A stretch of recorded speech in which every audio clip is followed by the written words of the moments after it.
तो स्वागत है मेरे YouTube channel temple run by Saurabh पे। आज हम बात करेंगे पिछले जितने भी आपके एग्ज़ाम हुए हैं उनके प्रश्न पत्रों को। तो आज हम यहाँ से शुरू करते हैं पहले प्रश्न से। आप लोग अंत तक ज़रूर देखिए। पहला प्रश्न है, भीतर गांव का ईंटों वाला मंदिर किस राज्य में स्थित है? आपके ऑप्शन, और ये सही आंसर है उत्तर प्रदेश।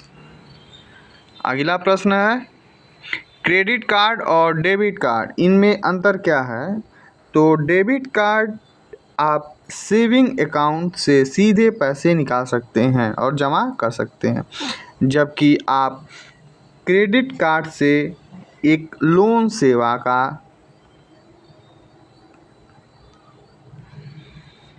फ़ायदा उठा सकते हैं। ठीक। अगला प्रश्न है, पूर्व पश्चिम गलियारा जो स्वर्णिम चतुर्भुज महाराजमार्ग का एक हिस्सा है, किन किन शहरों को जोड़ता है? तो सही आंसर है सिलचर और पोरबंदर। आपका सिलचर कहाँ पड़ता है? असम में। पोरबंदर गुजरात में। ठीक है। अगला प्रश्न, किस आंदोलन की शुरुआत पश्चिम बंगाल में हुई थी? ये आपके ऑप्शन है। सही आंसर है रामकृष्ण मिशन। ठीक है। संविधान अनुसूचित जनजाति आदेश दूसरा संशोधन विधेयक 2022 ने नारी कोरवन और कुरीविकरण समुदाय को किस अनुसूचित जनजातियों की सूची में शामिल किया गया? तो सही आंसर तमिलनाडु। अगला प्रश्न, संगीत इनमें से किस संगीतकार समूह को भारत रत्न से सम्मानित किया गया था? तो आपके ऑप्शन दिए गए हैं और सही आंसर है पंडित रविशंकर और पंडित भीमसेन जोशी।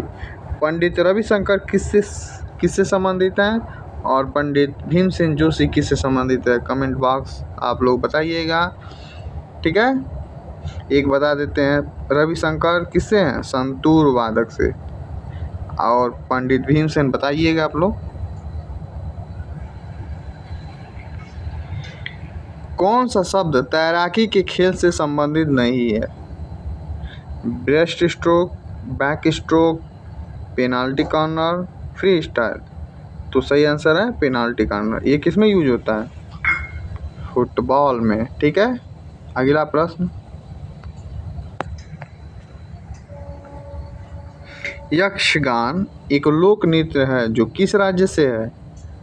तो कर्नाटक। हर साल पूछता है ये यक्षगान, इतना महत्वपूर्ण है। भारतीय संविधान का अनुच्छेद 149 किससे संबंधित है?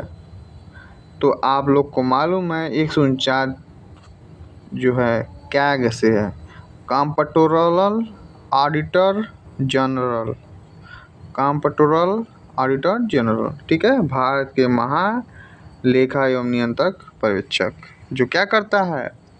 जो केंद्र सरकार पैसा जितना भी खर्च करती है या आय करती है उसका लेखा जोखा रखती है। ठीक है। अगला प्रश्न है, किस राज्य में फीफा अंडर 17 महिला विश्व कप 2022 के मैच आयोजित किए गए थे? तो फीफा अंडर 70 का मतलब ये होता है कि जितनी भी महिला खिलाड़ियां रहेंगी उनकी उम्र कितनी होगी बताइए? 17 साल। ठीक है। इससे ज़्यादा नहीं होंगी। देखिएगा अंडर 70, अंडर 20 ऐसे होता रहता है, कई लोग को पता ही नहीं होता है। नील नदी का पानी किसमें गिरता है? तांगनिका झील, हिंद महासागर, भूमध्य सागर, विक्टोरिया झील। सही आंसर भूमध्य सागर।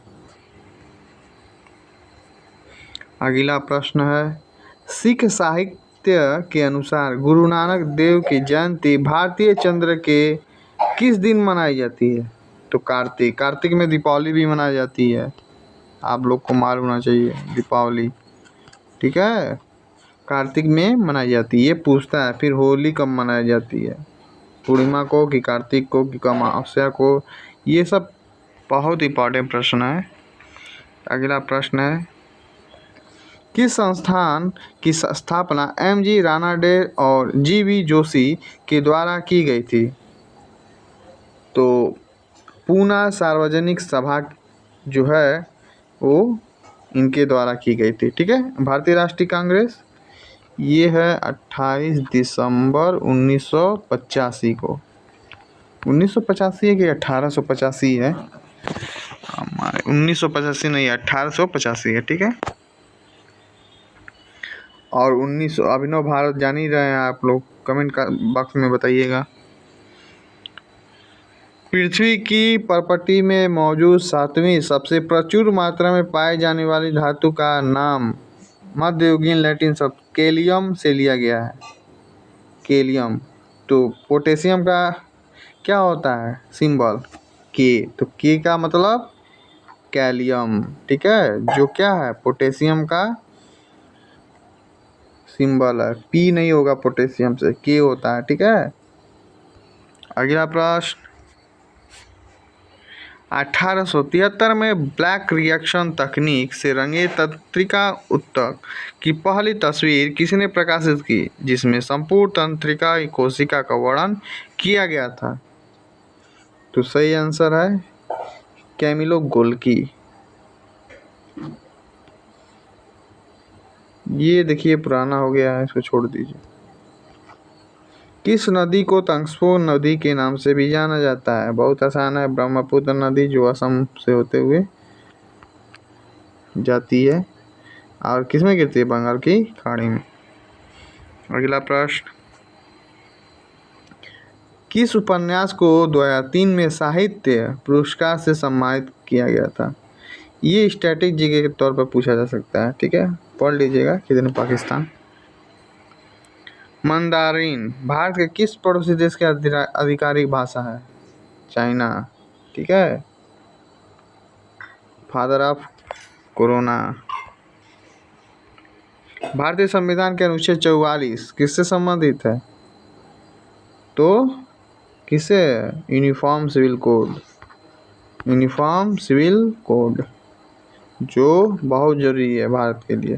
ठीक है, यूनिफॉर्म सिविल कोड।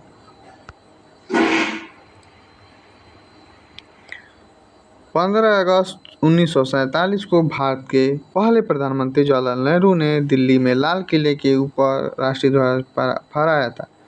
ये लाहौरी गेट पर फहराया था। ठीक है, बहुत इंपॉर्टेंट है। अगला प्रश्न है, देश के भीतर किसी अर्थव्यवस्था में वस्तुओं सेवाओं के कुल उत्पादन साथ ही किसी विशिष्ट अवधि के दौरान मूल्यह्रास को मापने के लिए किसका प्रयोग किया जाता है? तो किसका प्रयोग किया जाता है? जीडीपी का। ठीक है, किसका? जीडीपी का, ग्रॉस डोमेस्टिक प्रोडक्ट। फार्मूला जानते हैं आप लोग? कमेंट बॉक्स में बताइएगा फार्मूला क्या होता है जीडीपी का और किसका? MNP का। ठीक है। अगला प्रश्न, रोशनी कुमारी, सोना नारायण, माया राव और कुमुदनी लाखिया प्रख्यात किसके कलाकार हैं? कथक। ठीक है, कथक किस राज्य से है? मणिपुरी, कुचिपुड़ी, उड़ीसी। कुचिपुड़ी तो आंध्र प्रदेश का हो गया। कथक जो है किससे है? केरल से। ठीक है। अगला प्रश्न,